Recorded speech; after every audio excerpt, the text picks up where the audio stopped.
Hello my dear friends and student of class 5. Today's lesson is fraction from exercise 5.7 of class 5 math textbook, page number 91, and question number is 2, that is to divide. तपाईलाई नेपालीमा राम्रोसँग explain गरेर म तपाईलाई यहाँनिर first to question number ए देखि लिएर एचसम्म आज तपाईको अगाडि सल्भ गर्ने छु। त्यसको बादमा क्वेसन पाउनु नै छ। Hello my dear friends and student, welcome to my YouTube channel एसर tutorial. If you are here for the first time, please don't forget to subscribe my channel and you are actual at the first. Very congratulation.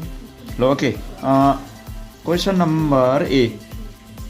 Number A मा रहेछ divide गर्नुपर्ने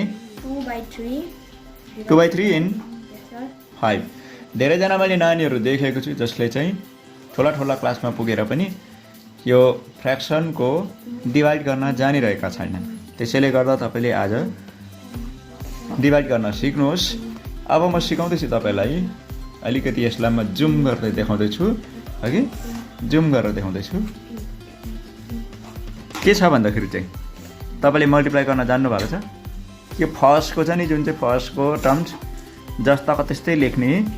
त्यहाँदेखि तपाईँले योभन्दा अगाडिको video तपाईँले अवश्य हेर्नुभयो होला, होइन? हेर्नुभयो। त्यसैले गर्दा यो डिभाइडको इन्भर्स मल्टिप्लाई हुन्छ। त्यसको साथसाथै यसलाई इन्टु लेख्न साथसाथै यसको इन्भर्स लेख्नु पऱ्यो, होइन? Multiplicative inverse. के अरे? मल्टिप्लिकेटिभ इन्भर्स भनेको के हो? 5/1 को 1/5 मल्टिप्लाई। डिभाइडमा जहिले पनि मल्टिप्लिकेटिभ इन्भर्सले मल्टिप्लाई गर्नुपर्छ। कुरा बुझ्यो? ल अब भयो होइन? यो छलङ्गै होइन? Crystal clear. ओके, 2/। अब मल्टिप्लाई तपाईँले राम्रोसँग सिक्नुभयो, होइन? हिजो अस्ति भर्खर तपाईँले मल्टिप्लाई गर्नुभयो। 2 into 1 एन्ड 3 into 5। अब के लेख्न सकिन्छ यसलाई? 2 1 2, 3 5 15। राइट एन्सर है यो डिभाइडको। नयाँ कुरा तपाईँले के सिक्नु भएको छ? तपाईँले नयाँ कुरा 5/1 थियो, यो जस्तोको त्यस्तै हुन्छ फर्स्टको, हो? सेकेन्डको चाहिँ 5/1 थियो, 1/5 लेख्छ। त्यसको बादमा मल्टिप्लाई कसरी गर्छ त्यही मेथडमा जाँदा करेक्ट एन्सर आउँछ। मैले बताइदिएँ है, होइन? त्यो सजिलो रहेछ। अब तपाईँ जानुहोस् अर्को नम्बरमा। कहाँ रहेछ भनेको नम्बर बी। नम्बर बीमा छ, भन्नुहोस् त क्वेसन अलिक मजाले। 1/3। ओके, अब यसको पनि त 1/8 होइन? यो डिभाइडको इन्भर्स मल्टिप्लाई मिन्स 3 को इन्भर्स 3/1। 3/1 थियो, ल सरी 1/3 हुन्छ। ल यो होइन है, यो नाम निशाना मेटाइदिउँ। 1/3 किनभने 3/1 छ, कम्पनी 1 मल्टिप्लिकेटिभ इन्भर्स 1/3। ओके, अब यहाँनिर के लेख्न सकिन्छ?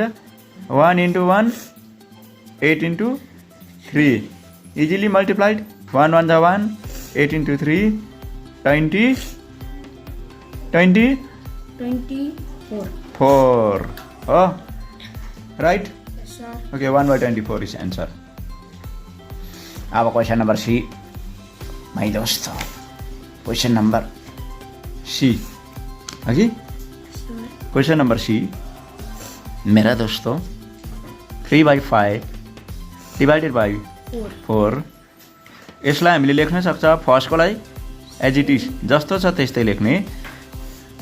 यो 4/1 यो डिभाइड इन्टु 4/1 1/4 अनि 3 into 1 5 into 4 3 1 जा 3, यो 5 4 जा 20। यति छिटो चाहिँ योभन्दा अगाडिको भिडियो तपाईँले हेर्न भएको छ भने आजको पनि यस्तै स्पिड भिडियो तपाईँले बुझ्नुहुनेछ। Question number C. Now question number D.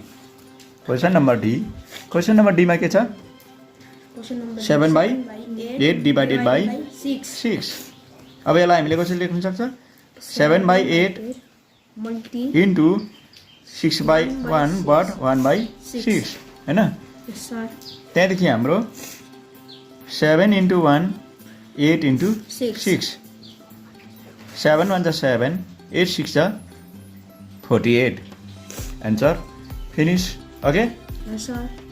when we divide 7 by 8 by 6 the answer will be 7 by 48 the correct answer okay number D number now E E मा के छ 7 by 8 7 by 8 divided by 5.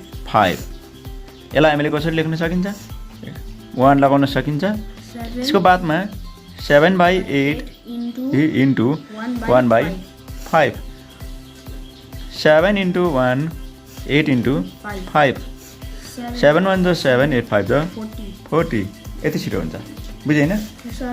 अब F मा बुझेन भनेदेखि फेरि हेर्दा भइहाल्यो दिस इज भिडियो हैन नट टाइम टाइम चाहिँ एकपल्ट पास भएपछि भयो भिडियोलाई हामीले घरि हेर्न सकिन्छ डिभाइडेड बाई 10 ओके यहाँनिर 5 by 6 जस्ता भयो त्यस्तै इन्टु यसको 10 by 1 भनेपछि 1 by 10 we should not forget to cut हैन if possible 5 can divide both number 5 1 5 5 2 10 number is 1 into 1 and 6 into 2 final answer will be 1 into 1 6 2 12 answer is finished question number F also is finished Yes, sir. so the last one is G and H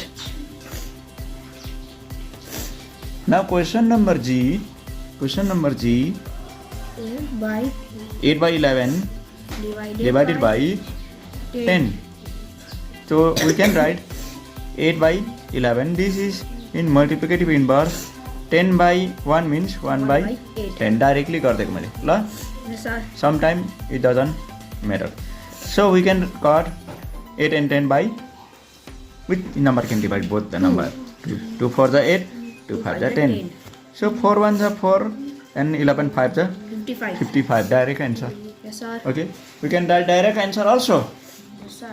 why not no? 2 question number B wow, G question number G H 15 by 16 divided by 8 we can write 1 H denominator the same method will be applied here that is 15 by 16 divide is multiply and 1 by 8 no number is available that can be reduced okay 15 1 the 15 कुनै number छैन यहाँनिर हामीले reduce गर्न सक्दैन 16 into 8 48 8 1 8 12 200 128 the last answer so far we have successfully finished doing our work from question number A to H okay I am giving you homework are you ready Yes, sir. are you ready okay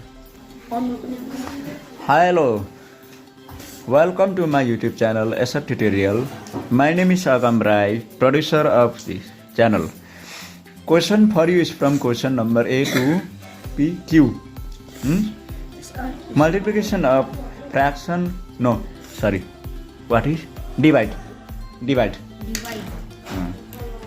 this question is for you divide DIVIDE divide division of fraction with whole number okay Yes, sir. every number are to be fraction divided by whole number okay Yes, sir. okay all the best today's lesson in share thank you so much thank you for the next video you can check the description box links are provided to you